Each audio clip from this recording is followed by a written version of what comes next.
বেহাল দশা সুস্বাস্থ্য কেন্দ্রে। পূর্ব মেদিনীপুরে কাঁথির রায়পুর সুস্বাস্থ্য কেন্দ্র চলতি বছরের মার্চ মাসে চালু হয়। অভিযোগ নেই পরিশুদ্ধ পানীয় জলের ব্যবস্থা।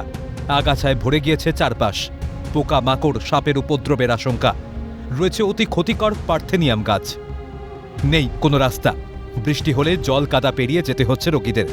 শুধু তাই নয়, সুস্বাস্থ্য কেন্দ্রের পাশে পুকুরেই অবৈধভাবে চাষ করা হচ্ছে হাইব্রিড মাগুর মাছ। ফলে পুকুরের পাশেই অবস্থিত সুস্বাস্থ্য কেন্দ্রে দুর্গন্ধে টেকা দেয় রোগীদের। অন্যদিকে বাড়ছে মশা মাছির উপদ্রব। প্রশাসনের ভ্রুক্ষেপ নেই বলে অভিযোগ। এখানকার গ্রামবাসী হিসেবে একটু পরিষ্কার থাকলে ভালো হয় জিনিসটা, সবাই আসতে ভালোভাবে। জঙ্গল হলে কেউ আসবে, নোংরা জলে কেউ আসবে না। ওঠার রাস্তাও নেই, তো রাস্তাও নেই। কাঁথি ১ নম্বর ব্লক স্বাস্থ্য আধিকারিক নিজেও বারবার জানিয়েছেন দ্রুত সমস্যার সমাধান হবে বলে আশাবাদী তিনি। আর মাগুর চাষের ব্যাপারে অলরেডি ওনারা বিডিও সাহেবের কাছে মানে প্রধান রায়পুর পশ্চিমবঙ্গের পক্ষ থেকে একটা আবেদন লেখা হয়েছে, একটা অভিযোগ লেখা হয়েছে যাতে ওই ব্যক্তিকে আর চাষের অনুমতি না দেওয়া হয় আর কি। জলটাও পাবে প্লাস রাস্তাটাও ঠিকঠাক হবে, মানে প্রপোজড আছে সবই, কিন্তু যাই হোক মানে আমি চেষ্টাতেও আছি। হয়তো বৃষ্টিটার জন্য কাজগুলো একটু আটকে গেছে, এবারে হয়ে যাবে। ঠিক ঠিক আছে। বিষয়টি খতিয়ে দেখে সমস্যা সমাধানের আশ্বাস কাঁথি ১ নম্বর তৃণমূল কংগ্রেস সভাপতির।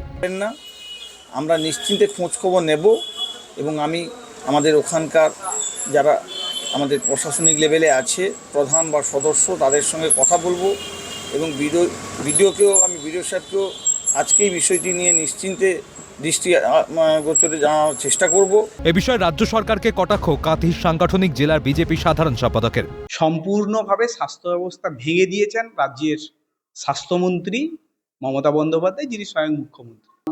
যেমন করে নীল সাদাটা ধ্বংস করেছে গোটা পশ্চিমবঙ্গে, ওটা একটা অ্যাডভার্টাইজমেন্ট যার সঙ্গে স্বাস্থ্যের কোনো সংযোগ নেই, বরং ওখানে যাওয়ার কথা ভাবলেই মানুষ অসুস্থ। সরকারি স্বাস্থ্যকেন্দ্রে একের পর এক বেআব্রু ছবি। যে স্বাস্থ্যকেন্দ্রই এলাকার মানুষের ভরসা, সেই স্বাস্থ্যকেন্দ্রেই অস্বাস্থ্যকর পরিবেশ। কেন ভ্রুক্ষেপ নেই প্রশাসনের? রোগী স্বাস্থ্য নিয়ে কেন গড়িমসি?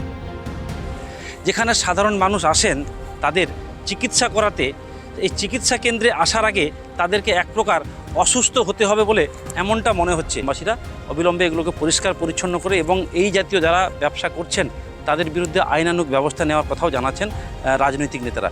পূর্ব মেদিনীপুর কাঁথি থেকে বিনোদ মণ্ডল, ক্যালকাটা নিউজ।